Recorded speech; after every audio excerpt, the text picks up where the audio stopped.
Alors qu'elle a adapté l'écran l'histoire d'une mère qui a perdu son fils à la suite d'une overdose de médicaments, Sylvie Testu révèle quelle vision son fils a de l'addiction aux médicaments aujourd'hui. CST, un sujet qui fait de plus en plus parler les parents de jeunes adolescents, le danger des drogues et de la dépendance qui y est associé. Il y a plusieurs semaines, quelque temps après l'accident de Pierre Palmade survenu alors qu'il était sous l'emprise de stupéfiants, le chanteur Patrick Bruel avait par exemple expliqué comment il tentait de prévenir ce genre de problème chez ses enfants. Ce mercredi soir sur France 2 sera diffusé un téléfilm suivi d'un débat pour alerter sur un mal encore peu connu d'autant plus chez les jeunes, l'addiction aux médicaments. Maman, ne me laisse pas m'endormir est tiré d'une histoire vraie, celle de Juliette Bourde qui a raconté son drame dans son livre.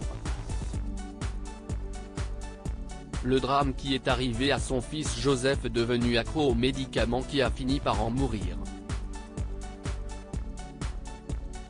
Son fils dans le rôle du frère de la victime Gwendoline Amon, actrice principale du téléfilm et amie de Juliette Bourde, a déjà expliqué avoir été en première ligne pour évoquer ce sujet avec son propre fils, ce 25 avril. CST Sylvie Testu, la scénariste qui tient également un rôle dans la fiction, qui a expliqué comment cette histoire avait eu un véritable impact dans sa vie, et dans celle de son fils.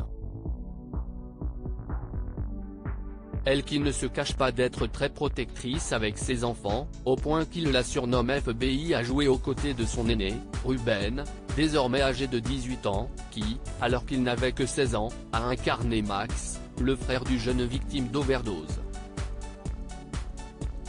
Invitée ce mardi dans les studios de France Inter, elle, qui explique vouloir sensibiliser les médecins au danger de cette addiction aux médicaments, a raconté à Léa Salamé ce que ce rôle avait suscité chez son enfant.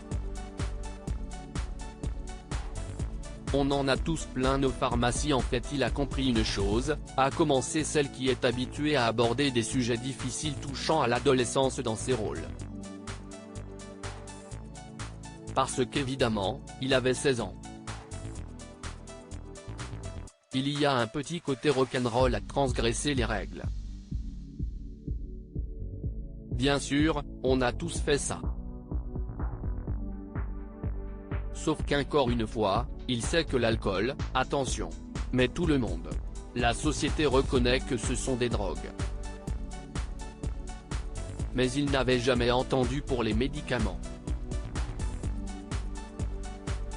On en a tous plein nos pharmacies des médicaments. Mais eux ne font pas le distinguo entre les opiacés et un Doliprane. CST donc le danger de certains médicaments. Quoi alors réussit à saisir le fils de Sylvie Testu. Quelques heures plus tard, alors qu'elle était sur le plateau de Télématin, le même sujet a été abordé. L'animatrice Julia Vignali lui a confié « Vous êtes une maman d'adolescent et je le suis. CST vrai que CST tout à fait terrifiant, CST très angoissant. Ce film est d'utilité publique et il mérite vraiment d'être vu. À lire aussi j'ai eu 15 000 discussions et disputes avec lui ». Gwendoline Amon évoque son fils de 19 ans et le problème épineux des drogues.